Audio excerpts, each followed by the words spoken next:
The clatter of porcelain on porcelain was the metronome of Amara's life. It set the rhythm of her days, the hurried beat of the lunch rush, the languid adagio of late-night diners nursing their final cognacs. Tonight, at the Onyx Room, the rhythm was tense, a staccato of nerves. Every patron in the sprawling, dimly lit space seemed to be holding their breath, their spines a little straighter, their voices a little lower. It was because of him. Nico Volpe did not command a room with noise or grand gestures. He commanded it with silence. He sat at his usual corner table, a booth of dark red leather that curved around him like a cupped hand, shadowed and discreet. He was a man carved from stillness, his suit a slash of perfect charcoal against the crimson upholstery, his face a study in impassive angles. Only his eyes moved, dark and quick, missing nothing.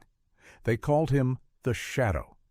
In the whispers that scurried through the city's underbelly, a name that spoke of his quiet omnipresence and the darkness that trailed him like a cloak. Amara had served him half a dozen times. Her hands had never trembled before. Tonight they did. It wasn't because of Nico himself, but because of the man who had just left his table, his cousin, Marco Vella. Marco was all smiles and slicked back hair, a stark contrast to Nico's unnerving composure. He had leaned in close, clapping a familiar hand on Nico's shoulder, his voice a low, conspiratorial murmur that Amara, standing by the service station, had strained to hear. It wasn't the words that had chilled her, but the furtive movement that followed. As Marco straightened up, his hand had brushed past Nico's untouched glass of whiskey, and for a fraction of a second his thumb had hooked over the rim. A small, almost imperceptible dip. A faint, powdery residue had clouded the amber liquid for a moment before dissolving completely. Her heart had seized in her chest. It was a movement so swift, so practiced, it could only be deliberate. She had seen men like Marco before, men whose smiles were weapons and whose affection was poison. She had learned to read the subtle tells of deceit in the tight corners of a mouth, the too steady gaze. This was different. This was not a lie meant to swindle or seduce. This was a lie meant to end a life. For a full minute, Amara was frozen, a statue in her starched black uniform, the heavy silver tray in her hand, feeling like an anchor drowning her. She could do nothing, say nothing. To interfere was to sign her own death warrant. Nico Volpe was a dangerous man, but the kind of man who would poison his own blood was a monster of a different sort. Getting caught between them was a form of suicide. She should turn away, go back to the kitchen, polish silverware, pretend she was a ghost, unseen and unheard. Her mother's face flashed in her mind, her tired eyes, the medical bills piled on their small kitchen table. Amara was not a hero. She was a survivor, a provider. Her job was to be invisible, to anticipate needs for salt or water, not to meddle in the affairs of men who settled their disputes in blood. But then she looked at Nico Volpe again. He was staring into the middle distance, his expression unreadable, his hand resting on the table mere inches from the glass. There was something profoundly lonely in his stillness, a solitude that seemed to emanate from him like a physical cold. He was a predator, yes, the city knew that. But in that moment he was also just a man about to drink poison, betrayed by his own kin. And Amara's conscience, a stubborn, unyielding thing she had inherited from her grandmother, refused to let her walk away. It was a foolish, reckless impulse, but it was hers. Her mind raced, a frantic search for a plan. She couldn't cause a scene, couldn't shout a warning. Marco was likely still in the restaurant, watching. She needed a message, silent and urgent. Her hand dove into her apron pocket, fumbling for her small order pad. Her fingers, slick with a sudden cold sweat, closed around the stub of a pencil. Tearing off a small sheet, she braced it against the side of the silver tray and wrote, her script tight, and rushed. Don't drink it. Smile. and leave now." The words looked stark and insane on the little piece of paper. This was madness. She was a waitress. She refilled water glasses and described the specials. She did not pass cryptic warnings to Mafia bosses. Taking a deep, ragged breath, she picked up a water pitcher, the condensation cold against her trembling palm. This would be her excuse, her cover. She approached the table, her steps measured, her gaze fixed on the water glass next to his whiskey, avoiding the lethal one. Her entire world had narrowed to that small 4-foot space. The low hum of conversation, the distant clink of a fork, the soft jazz from the corner trio, it all faded into a dull roar in her ears. "More water, Mr. Volpe?" she asked, her voice a stranger's, miraculously steady. He didn't look up at first. He simply gave a curt, almost imperceptible nod. As she leaned in to pour, her body shielding his table from the rest of the room, her other hand moved, quick as a serpent's strike. She slipped the folded note onto the leather seat beside his thigh, her fingers brushing the cool, expensive wool of his trousers. She pulled back, placing the pitcher on her tray, her heart hammering against her ribs like a trapped bird. Had he noticed? Had anyone else? She chanced to glance around the room. No one seemed to be paying them any mind. Marco was at the bar, his back to them, laughing with the bartender. She waited for what felt like an eternity. Nico remained motionless. Did he not feel it? Was he going to ignore it? The thought sent a fresh wave of panic through her. Then, slowly, his hand moved from the tabletop and dropped to his side, his fingers closing over the note. He didn't look down. He didn't react at all. For a terrible moment, she thought he was going to dismiss it, to simply crumple it in his fist. He raised his head, and his eyes met hers. They were darker than she had realized, not black, but the deep, bottomless brown of a forest at midnight. And for the first time, they were focused entirely on her. It felt like being pinned by a physical weight. There was no anger in his gaze, no confusion. There was only a terrifying, assessing stillness, an intelligence that seemed to strip away her uniform, her rehearsed pleasantries, her very skin, and see the frantic, terrified heart beneath. He brought the note up, keeping it below the level of the table, and unfolded it with one hand. His eyes scanned the words. The corner of his mouth, which she had never seen move in any direction but a straight, severe line, twitched. He looked from the note to the glass of whiskey and then back to her. A silent, chilling conversation passed between them in that single look. He knew, he understood the warning, and he understood the risk she had taken. What happened next she had not anticipated. She expected him to nod, to stand, to leave. She expected to be able to retreat into the shadows of the restaurant and pray he would forget her face. Instead, a slow, predatory smile spread across his lips. It was not a genuine smile. It held no warmth, no humor. It was a performance, a sharp and dangerous baring of teeth for the benefit of whoever might be watching. It was the smile of a wolf. He folded the note, tucked it into his pocket, and then his hand shot out, fast as thought, and clamped around her wrist. His grip was not brutal, but it was absolute. A manacle of warm, living steel. Her breath hitched, a small, audible gasp. The silver tray clattered against the table's edge, the pitcher rattling. "Thank you, my dear," he said, his voice a low, smooth baritone that was somehow more menacing than a shout. He stood, pulling her with him, her body stumbling against the side of the table. He never broke eye contact. "Your service has been exceptional." He dropped a few bills on the table, more than enough to cover his drink, and then he began to walk, towing her behind him like a prize or a prisoner. Her mind screamed. This was wrong. This was not the plan. The plan was for him to leave, not for him to take her with him. He moved through the restaurant with an unhurried grace that belied the iron strength in his grip. Patrons averted their gazes. The maitre d', a man who prided himself on his unflappable authority, simply nodded, his eyes wide. Amara was a whirlwind of terror and confusion. Her apron felt ridiculously out of place, her sensible black shoes scuffing on the polished marble floor as she struggled to keep up. He didn't stop until they were outside, in the cool, damp night air. The city lights seemed to blur around her.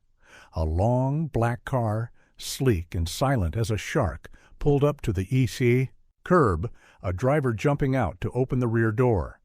Nico Volpe finally looked down at her, his smile gone, his face once again an impenetrable mask. His grip on her wrist loosened slightly, but did not release.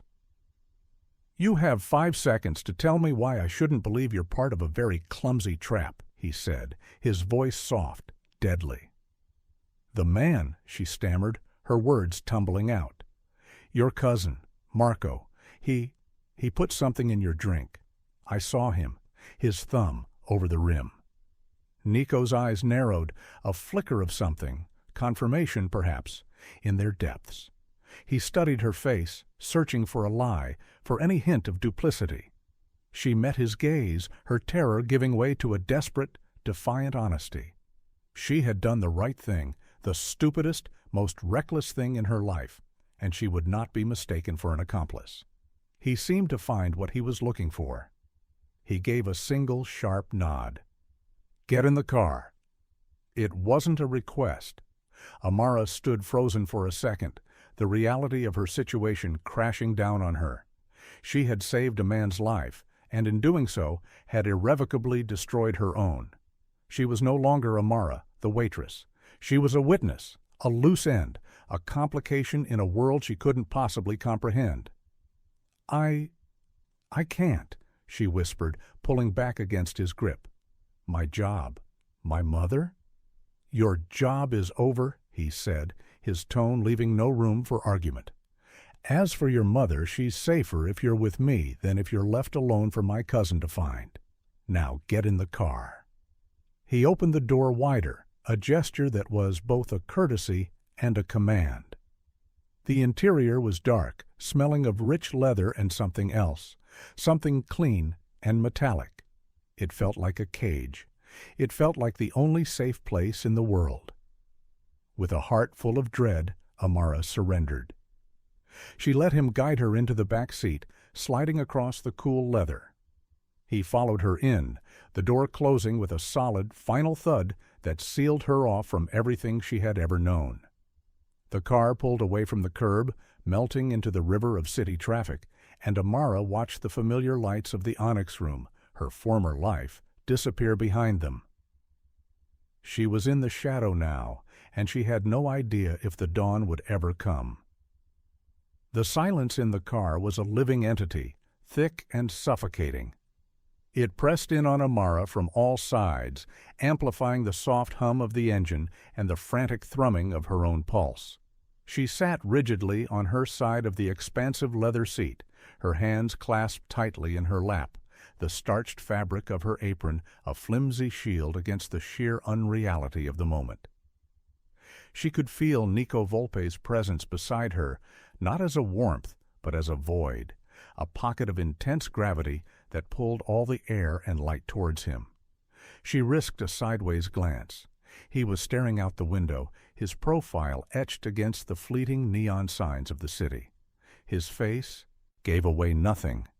It was a mask of placid control, but she could see the tension in the line of his jaw, the way his fingers rested, perfectly still, on his knee. He was a man coiled, a spring wound tight.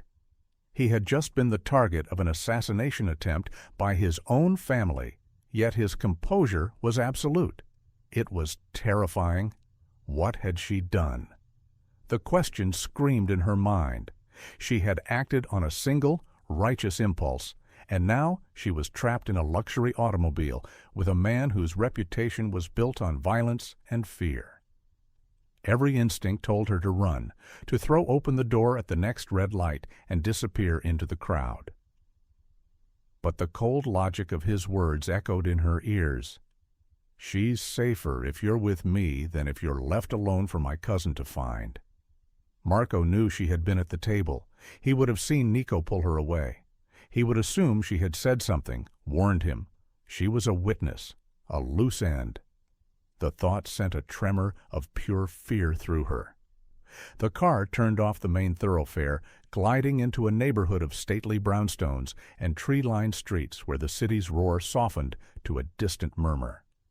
It stopped before a building that was less an apartment complex and more a fortress of limestone and glass, a gleaming tower that pierced the night sky. A private underground garage door slid open, and the car descended into a clean, brightly lit space that was empty save for one other vehicle identical to their own. The driver, a burly man with a face like a stone carving, remained in his seat, his eyes forward. The silence stretched. "My name is Amara," she said, the words feeling small and fragile in the vast quiet. She didn't know why she said it, perhaps to remind herself that she was a person with a name, not just a piece of collateral. Nico turned his head slowly, his dark eyes fixing on her. "I know," he said. The simple statement was unnerving. Of course he knew. He was Nico Volpe. He probably knew her mother's name and the brand of tea she drank. He got out of the car, and Amara scrambled to follow, her legs unsteady. He led her to a private elevator, the doors hissing open at his approach. Inside, he pressed the button for the penthouse, the highest floor, without a word. The ascent was swift and silent. Amara's ears popped. She felt as though she were rising to another world, leaving the ground, and everything familiar far below. The elevator doors opened directly into a sprawling living space. Amara's first impression was of scale and emptiness. The ceilings were impossibly high, the windows vast sheets of glass that offered a breathtaking, godlike view of the city's glittering expanse. The furniture was minimalist and modern. Low-slung sofas in pale gray, a glass coffee table that seemed to float stark abstract art on the walls. It was a palace of glass and stone, meticulously clean, breathtakingly expensive, and as cold and impersonal as a museum. There were no photographs, no clutter, no sign that a human being actually lived here. It was a space designed to be looked at, not inhabited. A woman emerged from a hallway, wiping her hands on an apron. She was older, with her hair pulled back in a severe bun, and a face etched with lines of worry and disapproval.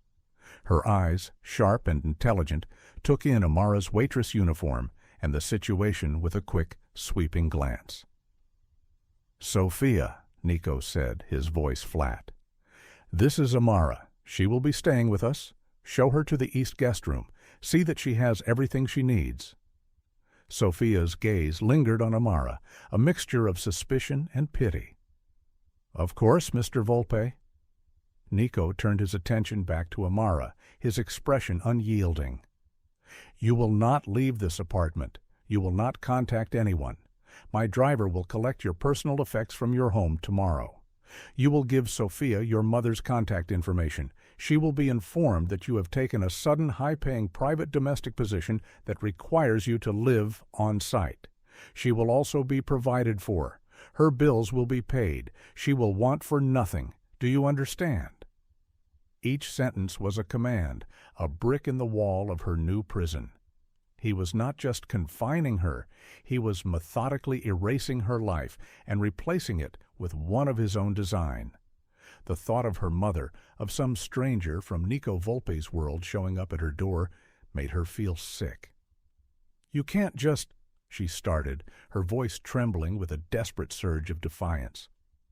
"I can," he interrupted, his tone cutting like glass. "And I have. You made a choice tonight, Amara. You involved yourself. Now you will see the consequences. You are a vulnerability, both to me and to yourself. My protection is not a request. It is a fact of your life, for now. Sophia will answer any practical questions you have." He turned and walked away without another word, disappearing down a long, sterile hallway, leaving her standing in the cavernous room with the stern housekeeper. The authority with which he moved, the absolute certainty in his voice, left no room for argument. He was a man accustomed to his will being law. "Come," Sophia said, her voice softer than her expression, though no less firm. She led Amara down a different hallway, this one lined with closed doors. The silence of the apartment was unnerving. It was a home without the sounds of a home. The guest room was, like the rest of the penthouse, impeccably furnished and utterly devoid of personality. A large bed with a crisp white duvet, a sleek wooden dresser, an attached bathroom of gleaming marble. It was more luxurious than any hotel Amara had ever imagined, and it felt more like a cell than her tiny, cluttered bedroom at home. "There are clothes in the closet," Sophia said, gesturing to a set of louvered doors. "Basic things. They should fit.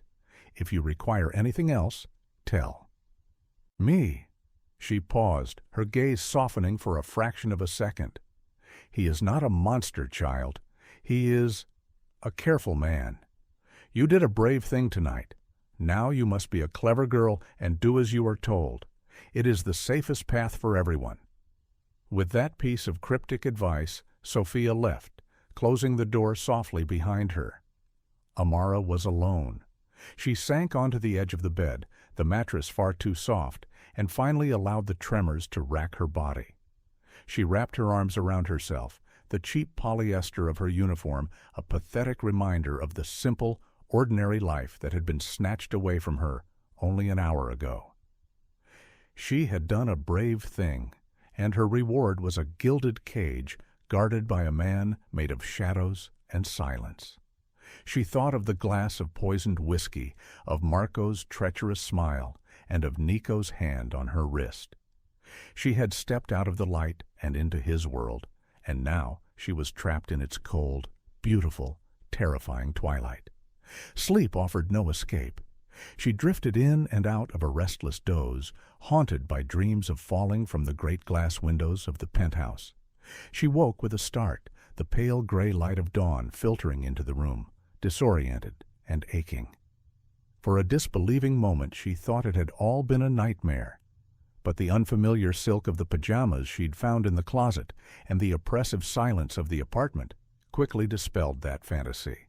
She showered in the marble bathroom, the water pressure almost painfully strong, and dressed in a simple pair of black trousers and a soft cashmere sweater from the anonymous collection in the closet. The clothes fit perfectly, a fact she found more unsettling than comforting. It spoke of a chilling efficiency, a world where needs were anticipated and provided for with an impersonal, silent precision. Hesitantly, she made her way back to the main living area. The apartment was still silent. The morning sun streamed through the vast windows, illuminating dust motes dancing in the air and throwing long, sharp shadows across the polished floors. The city below was waking up, a distant, muffled hum of traffic rising to meet her. From this height, the cars looked like toys, the people like ants. It was a disembodying perspective, making everything seem small and insignificant. She found Sophia in the kitchen, a gleaming expanse of stainless steel and white marble that looked as though it had never been used. The older woman was polishing an already spotless countertop. She nodded at Amara, her expression as neutral as the decor. "Coffee is fresh," she said, gesturing to a high-tech machine. "There is fruit, yogurt. Help yourself." Amara poured a coffee, her hands still not quite steady. The warmth of the mug was a small comfort. "Where is Mr. Volpe?" "He left before dawn," Sophia replied, not looking up from her work. "He has business." The word business hung in the air, laden with unspoken menace. Amara imagined dark meetings in smoke-filled rooms, quiet threats, and sudden violence. She shuddered, pushing the thought away. "And the child?" Amara asked, remembering the brief glimpse of a small, silent figure she thought she'd seen in a doorway the night before. Sophia's hand stilled. She finally looked at Amara, her gaze sharp and appraising. "Isabella, Mr. Volpe's sister. She stays in her wing. She does not receive visitors." The finality in her tone discouraged further questions. Amara spent the morning in a state of suspended animation. She wandered the vast, empty rooms, feeling like a ghost haunting a life that was not her own. She ran her fingers along the spines of unread books in a cavernous library, stared at the bold, unsettling art on the walls, and stood before the windows, watching the city live a life that no longer included her. This was not protection, it was erasure. She was being held in a state of perfect, sterile limbo. Around noon, Nico's driver, the same silent, stony-faced man from the night before, arrived with 2 suitcases. Her suitcases. He set them inside the door and left without a word. Amara opened them with a sense of dread. All her meager belongings were there, neatly folded. Her worn copy of To Kill a Mockingbird, her small collection of jazz records, a framed picture of her and her mother laughing on a park bench. Seeing these small, intimate pieces of her life in this cold, foreign space felt like a violation. Tucked in an envelope on top of her clothes was a bank statement. She opened it with trembling fingers. Her mother's account. A deposit had been made that morning for an amount that made her gasp. It was more money than she had ever seen in her life. It was a payment, a gilded chain. He was taking care of her just as he'd promised, but he was also binding her to him, ensuring her silence and compliance with a generosity that was as terrifying as any threat. Days bled into one another, each one a copy of the last. A suffocating routine of silence and observation settled over Amara. She woke, she ate the food Sophia prepared, she read, she paced. She spoke only to Sophia, and their conversations were brief and functional. Of Nico, she saw almost nothing. He would return late at night, a fleeting shadow passing her door, and be gone again before she woke. His presence filled the apartment even in his absence. It was in the perfect order of everything, the pervasive quiet, the sense of being constantly watched even when she was alone. She learned to read the small signs of his life. A half-empty glass of whiskey left on his study desk, the scent of expensive cologne and cold night air that clung to the hallway after he passed. The faint, almost inaudible sound of a piano being played late at night, just a few melancholy, disjointed chords, always the same short, sad phrase that would drift from the far end of the apartment before abruptly stopping. Her curiosity about the silent child, Isabella, grew into a quiet obsession. She was the other prisoner in this tower, a mystery locked away in the West Wing.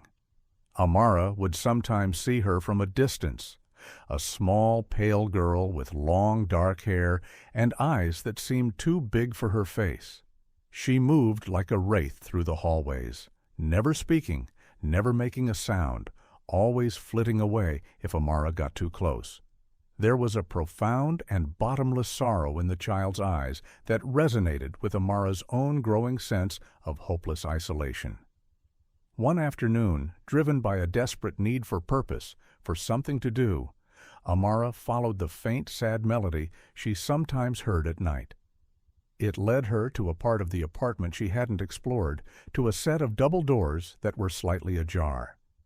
Peeking inside, she found a music room. It was the only room in the penthouse that showed signs of neglect. A grand piano, its wood a rich mahogany, was coated in a fine layer of dust. Sheet music was scattered on a nearby chair, yellowed with age.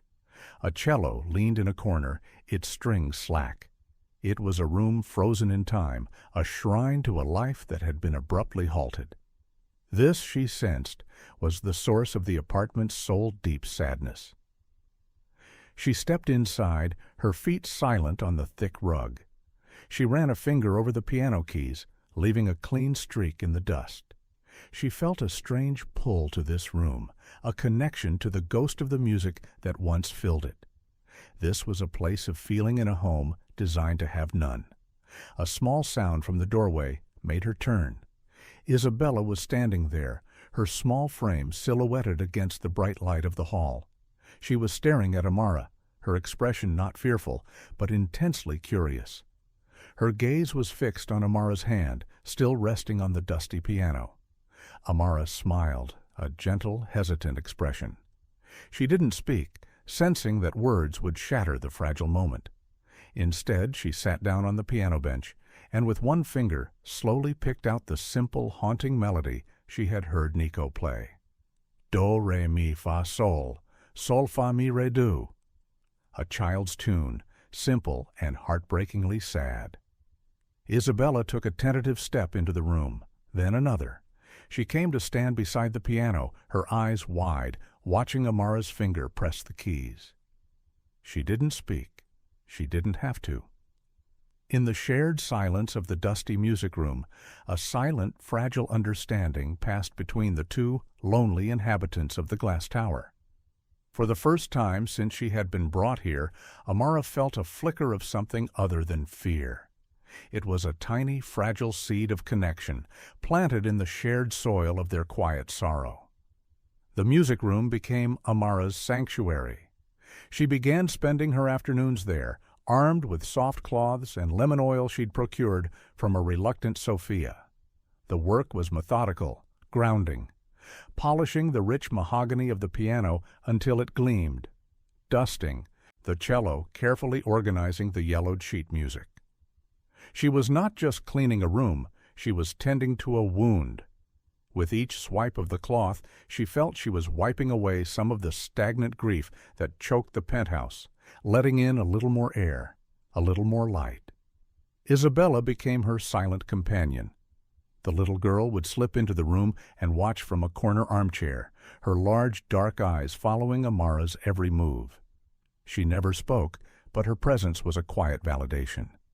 Amara would talk to her in a low, gentle voice, not asking questions or demanding answers, but simply narrating her tasks. This music is by a man named Bach. He had many children, you know. I imagine his house was never this quiet. Or, your mother must have loved this room very much. It has a warm feeling under all the dust. She learned through Sophia's clipped remarks that the music room had belonged to Nico and Isabella's mother, a concert-level pianist. It had been sealed, emotionally if not physically, since her death years ago. Sophia disapproved of Amara's presence there, but she did not forbid it, perhaps noticing the subtle change in Isabella. The child seemed less like a ghost now, her movements less furtive, the shadows under her eyes a little less pronounced. One afternoon, while sorting through a stack of music, Amara found a simple beginner's piano book. She sat at the bench and, using the knowledge from a few years of childhood lessons, began to pick out a simple lullaby. The notes were hesitant and uneven, but the melody was sweet and clear in the quiet room. Isabella, who had been curled in the armchair, slid to the floor and crept closer. She stood by Amara's elbow, her small head tilted, listening intently. When Amara finished, the silence that followed was different. It wasn't empty. It was expectant. On an impulse, Amara took Isabella's small hand and placed her index finger on a middle C key. "This is the first note," Amara whispered. "It's where everything begins." She gently pressed the child's finger. The single, clear note hung in the air. Isabella stared at the key, then at her own finger, a flicker of wonder in her eyes. It was a tiny breakthrough, a moment of shared creation that felt monumental. That evening, Nico Volpe came home earlier than usual.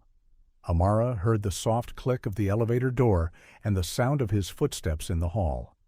She was in the main living area, curled on one of the immense sofas with a book, a habit she'd developed to feel less like a prisoner in her room.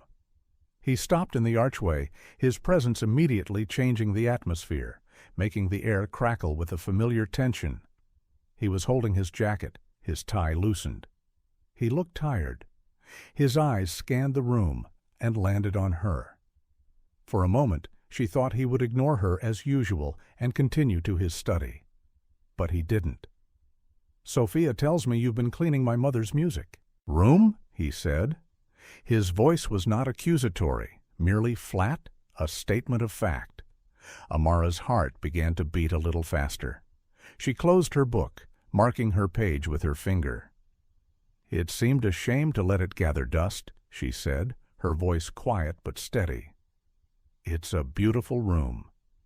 He watched her for a long moment, his expression unreadable. She braced herself for a reprimand, to be told she had overstepped, that she had trespassed on sacred ground. "Isabella has been spending time in there with you," he stated. "Yes," Amara said. "She listens. Sometimes she watches me play." She decided against mentioning the moment at the piano, feeling it was too private, too fragile to be exposed to his cold scrutiny. Nico's gaze drifted towards the hallway that led to the music room. A complex, unidentifiable emotion flickered in his eyes, so fleeting she might have imagined it. Was it pain, resentment, or something else entirely?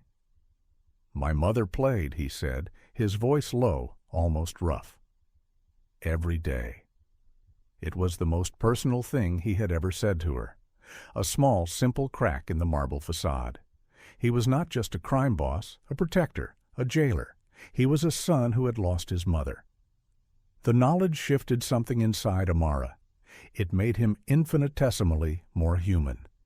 He didn't wait for a reply. He simply gave a curt nod and turned, walking towards his study. But the brief exchange lingered in the air long after he was gone. It was not warmth, not yet. But it was a change in the atmospheric pressure, a recognition of her existence beyond that of a vulnerability to be managed. He saw what she was doing with his sister in his mother's room, and he hadn't told her to stop. In Nico Volpe's silent world, that was the equivalent of a shouted approval. It was the first faint glimmer of light in the long, deep shadow. The fragile truce established by the music room was shattered a week later. The day began like any other in the gilded cage. Amara had spent the morning reading, the afternoon in the music room with Isabella, who had progressed to pressing the keys herself, creating small, dissonant chords that were, to Amara, the most beautiful music in the world. A delivery arrived in the late afternoon. Sophia answered the door to a uniformed courier holding a large, beautifully wrapped box of pastries from a renowned local bakery. "A gift for Miss Amara," the courier said, reading from a slip. Sophia, ever cautious, accepted the box with a suspicious frown. "Who is it from?" "The sender wished to remain anonymous," the man replied with a professional smile, tipping his cap before departing. Sophia brought the box into the kitchen, her lips pressed into a thin, disapproving line. Anonymous gifts are rarely a good sign in this house. Amara came to look, drawn by the unusual activity. The box was tied with a silk ribbon, the bakery's logo embossed in gold. It looked innocent, even festive. "Maybe it's from Mr. Volpe," she suggested, though the idea of him sending pastries seemed absurdly out of character. "He does not send pastries," Sophia stated flatly. She began to untie the ribbon, her movements slow and deliberate. As she lifted the lid, a strange almond-like scent, sharp and chemical, wafted out. It was faint, almost entirely masked by the sweet aroma of sugar and butter. But it was there. Amara, who had spent years in kitchens, recognized it instantly from a long-ago safety briefing about cleaning chemicals. Cyanide. Her blood ran cold. "Sophia, don't!" she cried out, grabbing the older woman's arm. Sophia froze, her eyes wide with alarm. She looked from Amara's terrified face to the box of pristine cannolis and eclairs. At that exact moment, the private elevator chimed, and Nico stepped into the apartment. He took in the scene in a single, sweeping glance.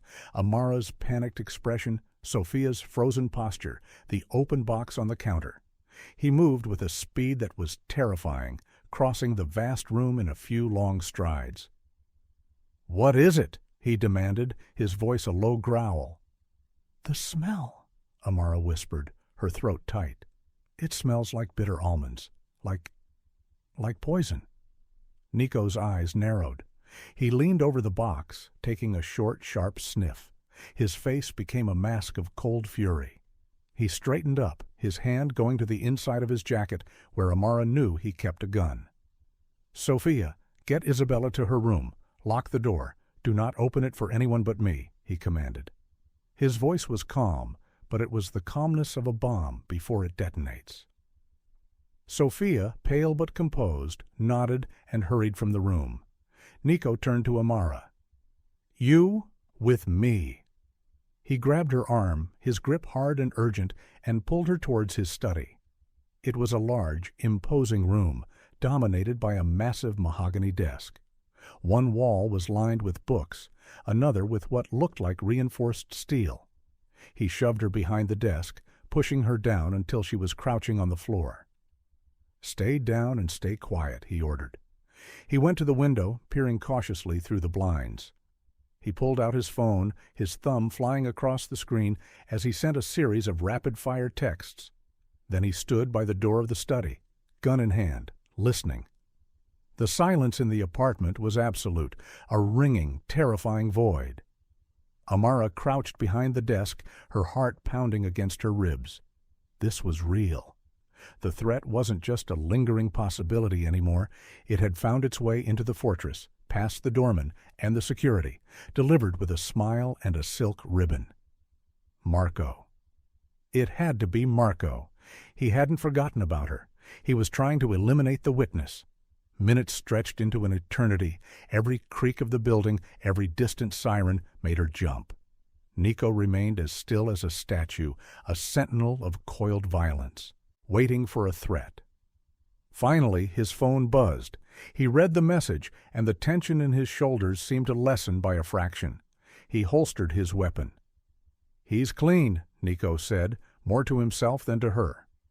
The courier was legitimate. The order was placed online with a stolen credit card. A ghost. He looked at Amara, his eyes dark and intense. "He knows where you are." The words hung in the air, a death sentence. The illusion of safety, of the penthouse as an impregnable fortress, was shattered. "What? What are you going to do?" she whispered, her voice barely audible. "I am going to end this," he said, his voice laced with ice. He looked at her, truly looked at her, and for the first time she saw a chink in his armor. It wasn't fear. It was a cold, calculating rage. But underneath it, there was something else. A flicker of responsibility. She was his charge. An attack on her was an attack on him, an insult to his power and his protection. In that moment, they were no longer jailer and prisoner. The shared threat had forged a new, unwilling bond between them. They were allies, bound by the shared challenge of survival. He had to trust her instincts, the quick thinking that had identified the danger. And she, more than ever, had to trust his ability to navigate this brutal world. "Tell me again," he said, pulling a chair from the wall and sitting opposite her, his knees almost touching hers. "Everything you saw that night at the restaurant, every detail about Marco, his words, the way he looked at me, the way he moved. Don't leave anything out." And so Amara began to talk. Crouching in the shadow of his desk, with the scent of poison still lingering in the apartment, she gave Nico Volpe the weapon he needed. She gave him her memory. The cold truce was over. The war had begun. The aftermath of the failed poisoning attempt transformed the penthouse. The oppressive quiet was replaced by a low thrum of activity. Men in dark suits with watchful eyes and holsters bulging beneath their jackets appeared in the lobby and hallways. They spoke in low murmurs, their presence a constant unsettling reminder of the danger that now lapped at the edges of their gilded cage. Amara was no longer simply confined. She was under guard. But the dynamic between her and Nico had fundamentally shifted. He no longer treated her as a piece of fragile cargo. He treated her as an asset. He would summon her to his study, the room now a command center with maps of the city and stacks of files on the desk, and have her recount the events at the restaurant again and again. He was searching for a weakness, a mistake Marco might have made, a detail she might have overlooked. He was sweating, she said during one of these interrogations, the memory suddenly surfacing. It wasn't a warm night, but there was a sheen on his forehead. He kept wiping his palm on his trousers before he clapped you on. The shoulder? Nico's eyes narrowed. He was nervous, he mused, a predator scenting weakness. Good. That's good. Nervous men make mistakes. She saw a side of him she hadn't seen before. The strategist. He was methodical, patient, his mind a razor-sharp instrument dissecting the problem piece by piece. He moved his people around the city like chess pieces, gathering information, applying pressure, tightening a silent, invisible net around his cousin. Amara, in turn, found a strange, grim purpose in her confinement. She was no longer just a passive victim of circumstance. She was a participant. Her observation, her memory, was the key. This realization did not lessen her fear, but it tempered it with a sliver of agency. Her bond with Isabella also deepened. The child seemed to sense the heightened tension in the apartment and clung to Amara's presence like a lifeline. She would bring her books to the music room, sitting at Amara's feet while she played simple scales on the piano, the steady, repetitive notes a calming influence in the chaotic atmosphere.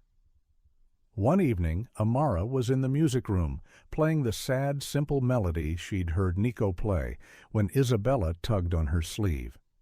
The child pointed towards a closed cabinet in the corner of the room, one Amara had not yet opened. Amara followed her over. The cabinet was unlocked. Inside were several leather-bound photo albums. Isabella pointed to the largest one, her eyes pleading. Amara lifted it out and carried it to the sofa, the little girl scrambling up beside her. Amara opened the first page. It was a window into a world before the silence, before the shadows. Pictures of a vibrant, laughing woman with kind eyes and a brilliant smile. Their mother. A handsome, proud man with his arm around her. Their father. And 2 children. A young, serious-looking boy, perhaps 10 or 11, with dark, watchful eyes, a boy who was unmistakably Nico, and a smiling toddler with a fistful of cake. Isabella. They were a family, happy, alive, complete. There were pictures at the beach, at a birthday party, in this very music room with their mother at the piano, her hands a blur on the keys, the boy Nico watching her with a look of quiet adoration. Amara felt a profound ache in her chest, a grief for a family she had never known. She glanced at Isabella, who was tracing the outline of her mother's face with a small, trembling finger. She was beautiful, Amara whispered. Isabella looked up at her and gave a small, solemn nod. It was the most communicative gesture Amara had ever seen her make. They sat for a long time, turning the pages, sharing the silent story of the family that had been shattered. Later that night, the crisis reached its peak. Nico returned to the apartment, and Amara knew from the moment he stepped out of the elevator that something was wrong. The air of controlled tension he usually carried had been replaced by a grim, final stillness. 2 of his men followed him in, their faces hard and set. "Amara," he said, his voice devoid of all emotion, "I need you to identify someone." One of the men produced a tablet and handed it to her. It displayed a grainy security camera image. It was from the lobby of a downtown hotel. A man was at the front desk, his back mostly to the camera, but his profile was visible for a split second as he turned. "Is this the courier who delivered the package?" Nico asked. Amara studied the image, her heart pounding. The build was right, the uniform, but the face. It was someone she had seen before, not the courier. Her mind raced, sifting through the memories of the Onyx Room. The patrons, the staff? "No," she said, shaking her head. "That's not him. That's That's one of the busboys from the restaurant. His name is Leo. He works the dinner shift." Nico's eyes locked onto hers, a flicker of triumphant, cold fire in their depths. He had found the mistake. Marco hadn't used a ghost. He had used a pawn, a disposable employee from the scene of the crime, someone he could pressure or pay off, someone who could be found. "Thank you, Amara," Nico said softly. He took the tablet back and turned to his men. "You have your orders." The men nodded and left. The finality of the moment was chilling. Amara knew with absolute certainty that she had just condemned two men, Leo, the busboy, and Marco, the mastermind. She felt a wave of nausea. Nico walked to the great glass windows and stared out at the city lights. He stood there for a long time, his back to her. Amara didn't know what to do. She couldn't leave. She couldn't speak. She could only stand there, a witness to the final silent move in a deadly game. "It's done," he said at last, his voice rough. He sounded tired, hollowed out. The victory, it seemed, brought him no joy. "It's over. You're safe now." The tension that had held the apartment in its grip for days finally snapped.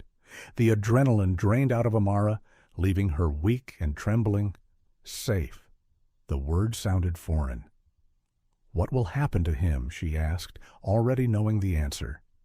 Nico turned from the window. His face was pale in the moonlight, his eyes shadowed and ancient. "Justice," he said.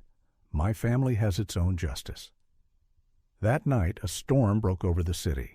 Rain lashed against the windows of the penthouse, and distant thunder rumbled like a prophecy fulfilled.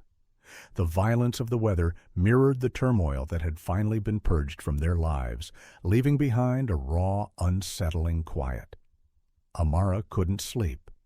She found herself wandering the dark apartment, eventually ending up in the hallway outside Isabella's room. A thin sliver of light shone from under the door. She heard a sound, a small muffled cry, a whimper of distress. Hesitantly, she pushed the door open. The room was lit by a small bedside lamp. Isabella was thrashing in her bed, caught in the grips of a nightmare, her face contorted in silent terror. Sophia was there, trying to soothe her, murmuring gentle words that had no effect. "She's been like this for an hour," Sophia said, her face etched with worry. "The storm frightens her." Just then, Nico appeared in the doorway, drawn by the commotion. He took in the scene, and a look of profound pain crossed his face, a raw, unguarded anguish that startled Amara. He walked to the bed and gently moved Sophia aside. He sat on the edge of the mattress and gathered his small, trembling sister into his arms.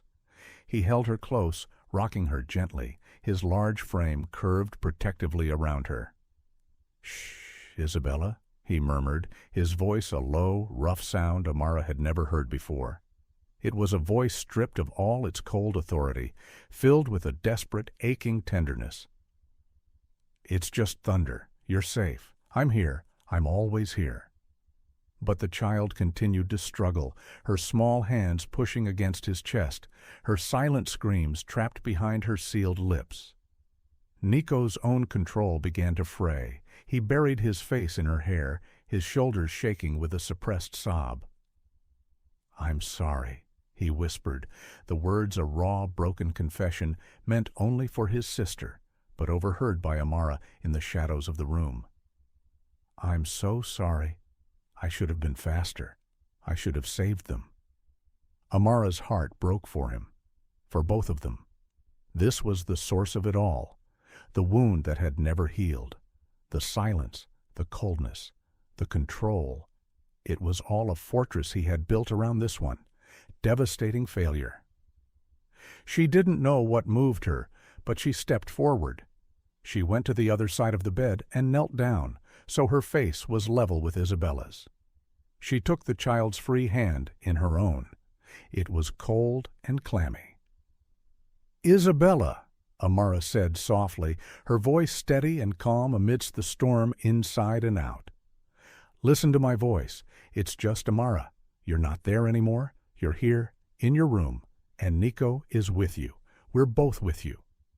She began to hum the simple lullaby from the music room, the one she had been teaching Isabella on the piano. Slowly, miraculously, the child's struggles began to subside. Her frantic breathing evened out. She turned her head, her tear-filled eyes focusing on Amara. She was still trembling, but the terror was receding, replaced by a dawning awareness. Her little hand tightened its grip on Amara's. They stayed like that for a long time, the three of them a strange tableau of shared grief and comfort, the broken brother, the silent sister, and the woman who had stumbled into their lives.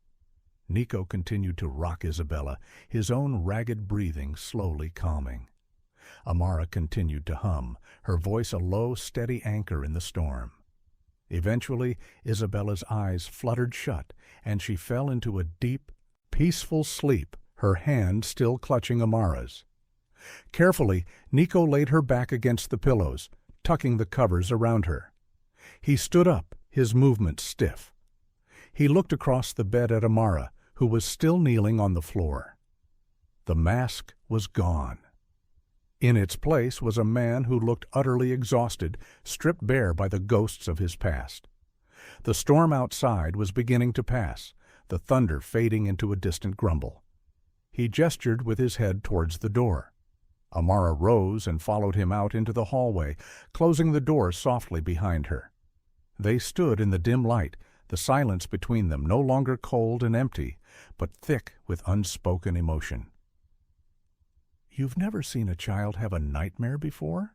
Amara asked gently, trying to fill the void. Nico leaned his head back against the wall, closing his eyes. "I've seen it every night for 10 years, he said, his voice raw. "I was there, you know." Amara waited, knowing he needed to say this, to let the poison out. "The night my parents were killed, it was a business dispute, a betrayal from someone we trusted. They came to the house.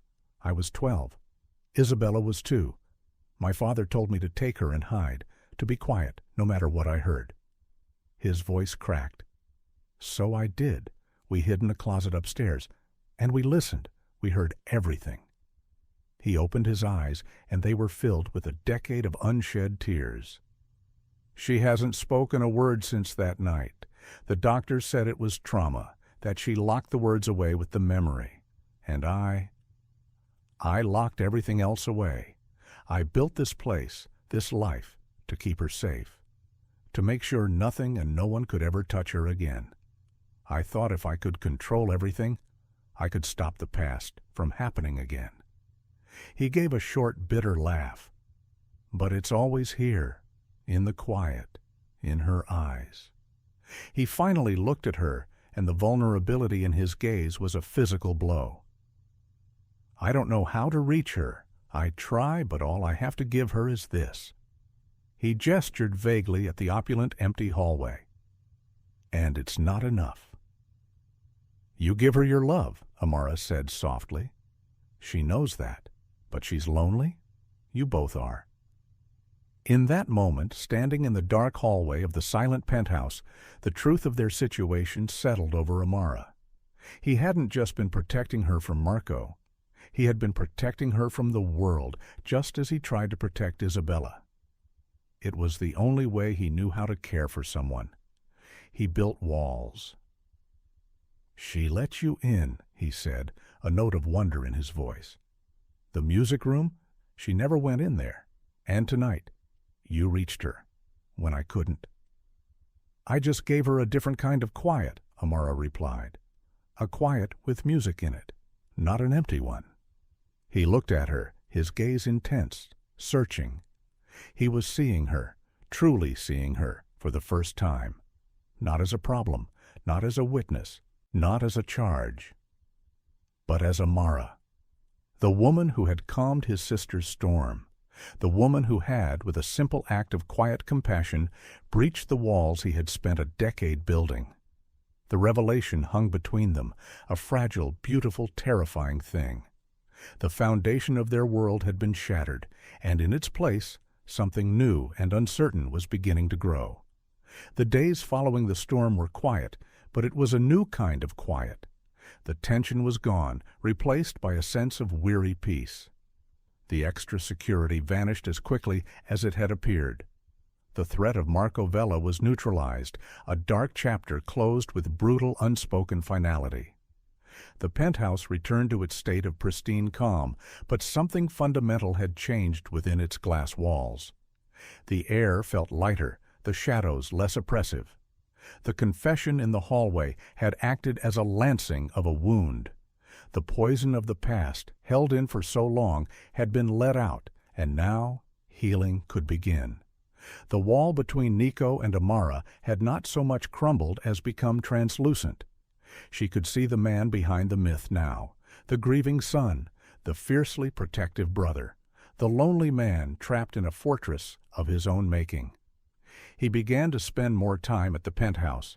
He no longer disappeared before dawn, and he would often return in the early evening. He would join her for the simple dinners Sophia prepared, sitting in silence at the opposite end of the long dining table. But the silence was different now. It was no longer a weapon or a shield. It was a shared space, a comfortable quiet that acknowledged the deep, unspoken things that had passed between them. Amara continued her time in the music room. It had become the heart of the home.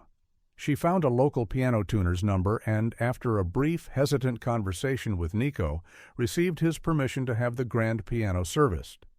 The tuner, a wizened old man with gentle hands, spent an entire afternoon working his magic, and when he was finished, the piano sang with a richness and clarity it hadn't possessed in years.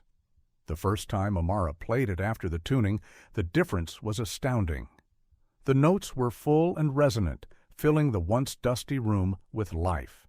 She was playing a simple piece by Chopin when Nico appeared in the doorway.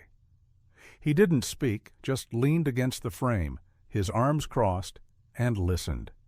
He had his jacket off, his sleeves rolled up to his forearms. He looked less like a crime lord and more like a man at home. When she finished, the last note hanging in the air, he spoke. "My mother used to play that," he said, his voice soft. "I found the sheet music," Amara said, gesturing to the stand. "It's beautiful." He walked into the room, running his hand over the polished surface of the piano. "She would be happy," he said, "to hear music in here again." He looked at Amara, a real, genuine smile touching his lips for the first time. It transformed his face, erasing the harsh lines and revealing a startling warmth. "Thank you, Amara." The simple words, filled with a sincerity she had never heard from him before, made her heart flutter. "You're welcome, Nico." It was the first time she had used his given name. It felt natural, right? Their turning point, the moment the unspoken connection between them finally broke the surface, came a few days later. It was a bright, clear afternoon. Amara was at the piano, showing Isabella how to play a simple duet, their 4 small hands working together on the keys.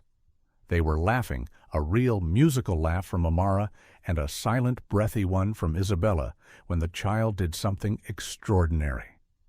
As they finished the song with a final triumphant chord, Isabella looked up at Amara, her eyes shining. And then she spoke. It was just one word, a tiny, raspy whisper. "Again." Amara froze, her hands hovering over the keys. She stared at the little girl, whose face was alight with a mixture of shock and pride at the sound of her own voice. "What did you say, sweetie?" Amara asked, her voice trembling. "Again," Isabella repeated, a little louder this time, a real word, clear and certain.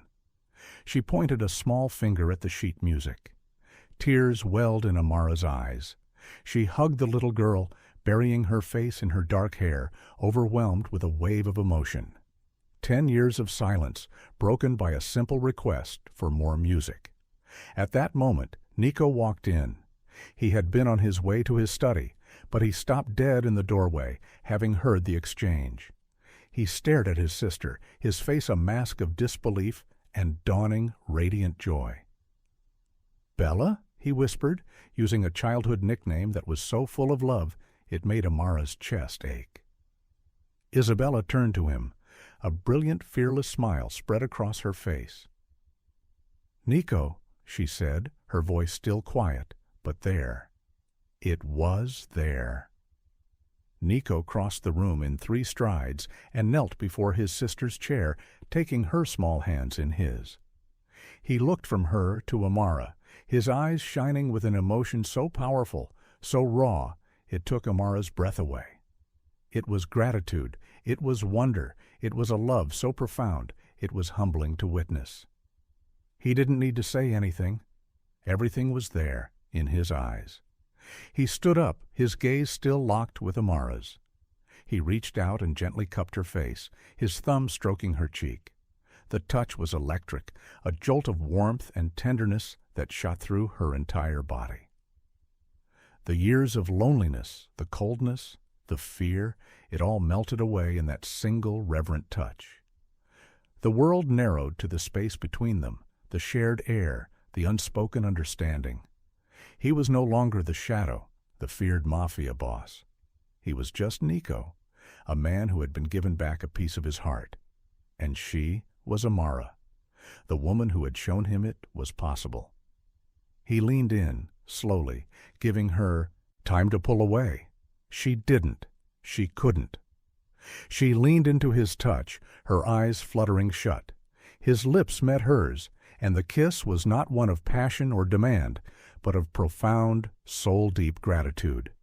It was soft, it was hesitant, it was a question and an answer all at once. It was a promise of a new beginning, a declaration that the silence was well and truly over. In the heart of the music room, surrounded by the ghosts of the past and the hope of the future, their 2 lonely worlds finally, irrevocably, became one. The kiss changed everything. It was a line drawn in the sand, separating the cold, uncertain past from a future that was suddenly, dazzlingly bright with possibility. When they broke apart, the air in the music room was thick with a new, fragile intimacy. Nico's hand still rested on her shoulders, his gaze so open and full of emotion it made her feel as though she were seeing him for the very first time. Isabella watched them, her head tilted, a small, knowing smile on her face. It was as if she, the silent observer, had understood the trajectory of their hearts long before they had. "Amara," Nico said, his voice low and thick with feeling. He seemed to be struggling for words, a rare state for a man whose commands were usually so precise. He didn't need to finish. She understood. She reached up and placed her hand over his on her shoulder, a simple gesture of acceptance and reassurance. In the days that followed, a gentle courtship began. It was a romance conducted in quiet moments and shared glances. It was in the way he started seeking her out, not for information, but for her company. He would find her in the library and simply sit in the armchair opposite, reading his own book, the companionable silence, a world away from the tense emptiness that had once defined the penthouse. He would ask her about her day, about her mother, about the books she was reading, his questions showing a genuine desire to know her, the person, not just the witness he was protecting. He took her to the rooftop terrace, a space she hadn't even known existed. It was a secret garden in the sky, filled with potted trees and flowering plants that Sophia, it turned out, tended with quiet devotion. They stood by the railing as the sun set, the city lights beginning to twinkle to life below them, a sea of diamonds scattered on black velvet. "I've never brought anyone else up here," he confessed, his shoulder brushing against hers. "Only Bella when she was very small." "It's beautiful," Amara said, breathing in the cool, clean air. "It feels like you're on top of the world." For a long time it felt like the opposite, he said, his gaze distant. Like I was looking down on a world I couldn't be a part of. A world with light and noise and people who weren't afraid. I built this tower to be safe, but I just built a taller prison. He turned to her, his expression serious. You changed that, Amara. You walked into this prison and you filled it with music. You gave my sister back her voice. You're giving me back mine." It was the most honest, vulnerable declaration he could have made. He wasn't just a man who had fallen in love. He was a man who was being brought back to life. "You were never truly silent, Nico," she said softly, her hand finding his on the railing. "I heard you, even when you weren't speaking." Their relationship was not a whirlwind. It was a slow, deliberate construction built on a foundation of shared trauma and mutual healing. They were two careful, wounded souls learning to trust again, not just each other, but the very idea of happiness itself. One evening, he came to her room. He knocked softly on the door, a courtesy he had never extended before. When she opened it, he was standing there, looking uncharacteristically hesitant. "I need to ask you something," he said. "And I need you to be honest. There are no wrong answers." She nodded, her heart beating a little faster. "The threat is gone. Marco is no longer a problem. You are free to go, Amara. I will see to it that you and your mother are set up for life, anywhere you want to be. You will be safe, and you will never have to see me or this world again. Your old life is gone, but I can give you a new one, a free one." He was offering her an exit, an escape from the gilded cage. It was the most honorable, selfless thing he could do. He was giving her back the choice that had been taken from her that night at the restaurant. Amara looked at him, at this powerful, dangerous, broken, and beautiful man. She thought of the life he was describing, a quiet, safe life, free from shadows and fear, a life without him. And she felt nothing but a profound, aching emptiness at the thought. She thought of the cold, impersonal penthouse she had first entered and what it had become. A place where a little girl's voice had returned, a place where music was played, a place where two lonely people had found each other in the dark. It was no longer a cage. It was a home. "And what if I don't want a new life?" she asked, her voice quiet but firm. "What if the life I want is here?" Relief washed over his features, so powerful it was as if a physical weight had been lifted from his shoulders. He stepped forward, taking her hands in his. "Amara," he said, his voice thick with emotion, "I cannot imagine this house, my life, without you in it. I know what I am. I know the world I live in is dark and complicated. I never thought I could ask anyone to share it with me. But I am asking now. Stay with me, not as my ward, not as my prisoner, as my partner, as my everything." Tears streamed down her face, tears of joy and relief. "I thought you'd never ask," she whispered. He pulled her into his arms, holding her tightly against his chest, and she felt the steady, strong beat of his heart against her cheek. It was the most beautiful sound in the world. It was the sound of her future. 6 months later, the penthouse was unrecognizable. The stark, minimalist furniture had been softened with warm throws and colorful cushions. Vases of fresh flowers, which Amara arranged every few days, sat on tables and windowsills, their vibrant colors a stark contrast to the once monochromatic scheme. The scent of lemon oil and roses had replaced the sterile emptiness. The sound of the home had changed, too. It was no longer defined by silence. Laughter, something once entirely alien to these walls, was a frequent occurrence. Most of it came from Isabella, who now chattered away, her voice growing stronger and more confident every day. She was enrolled in a special school for the arts and had discovered a passion for painting, her colorful, abstract canvases now hanging on the walls where the cold, impersonal art had once been. The music room remained the heart of the home. Amara and Nico often spent their evenings there. She would play the piano while he sat in the armchair, not reading, but simply watching her, a look of quiet contentment on his face. Sometimes Isabella would join them, and the three of them would play silly duets, their laughter echoing through the halls. Amara had found her place not just in Nico's home, but in his life. She was his confidant, his anchor, the one person who saw the man, not the myth. She helped him temper his cold instincts with compassion, reminding him of the humanity that his world so often tried to extinguish. He, in turn, gave her a security and a depth of love she had never imagined possible. His dangerous world still existed outside the penthouse walls, but it no longer touched them within. He had built the fortress to keep the world out, but with Amara he had finally created a sanctuary within it. Her mother was healthy and happy, living in a comfortable new home nearby, doting on Isabella and treating Nico with a cautious but genuine affection. She saw the light her daughter had brought back to his eyes and was grateful. One evening, as they stood on the rooftop terrace, watching the city sparkle below, Nico wrapped his arms around her from behind, resting his chin on her shoulder. "Do you remember the first time I brought you up here?" he asked, his voice a low rumble against her ear. "I told you I felt like I was in a prison, looking at a world I couldn't be a part of." "I remember," she said, leaning back against his chest. "It's funny," he continued. "I'm in the same place, looking at the same view, but now I feel like I'm at the center of the entire world, because my world is right here, in my arms." Amara turned in his embrace, her hands coming up to cup his face.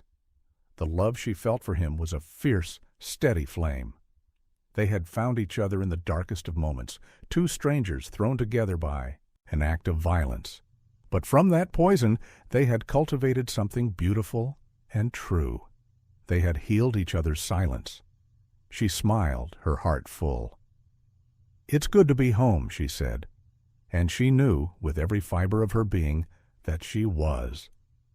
Dear listener, isn't it remarkable how a single moment, a single choice born of courage, can reroute the entire course of a life?